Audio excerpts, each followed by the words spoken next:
यह एक छोटे गांव के लड़के रोहन और उसकी माँ की कहानी है, जो हमें सिखाती है कि मेहनत और सच्चाई कभी बेकार नहीं जाती। गरीबी और संघर्ष। रोहन और उसकी माँ एक पुरानी झोपड़ी में रहते थे। रोहन के पिता बचपन में ही गुजर गए थे, इसलिए घर की पूरी जिम्मेदारी उसकी माँ पर थी।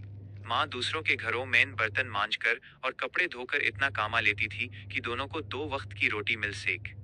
रोहन पढ़ने में बहुत तेज था, लेकिन उसके पास ना नई किताबें थीं और ना हाई स्कूल की फीस भरने के पेज। वो अक्सर पुरानी अखबार पढ़कर अपनी प्यास बुझाता था। माँ का त्याग। एक दिन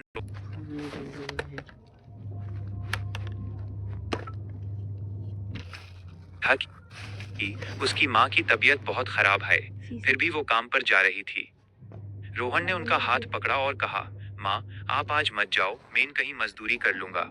माँ ने रोहन का सर चूमकर कहा, बेटा, मेरी असली दवाई मेरी बीमारी नहीं, तेरी पढ़ाई है। अगर तू पढ़ लिख कर बड़ा आदमी बन गया तो मेरी सारी थकान उतर जाएगी।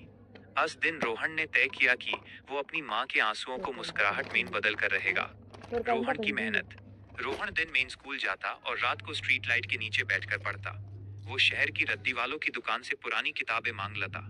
कई बार उन्हें भूखे पेट सोना पड़ता, लेकिन रोहन का इरादा कभी नहीं डगमगाया। सफलता का दिन। सालों की मेहनत रंग लाई। रोहन ने मेहनत से स्कॉलरशिप जीती और ओज चलकर एक बड़ा कलेक्टर बन गया। जब उस पहली सैलरी मिली और सरकारी गाड़ी मिली, तो वो सबसे पहले अपनी माँ के पास गया। उसने अपनी माँ के पैर छुए और कहा, एस्टरिस्क माँ, आज से आपको किसी के घर काम करने की जरूरत नहीं।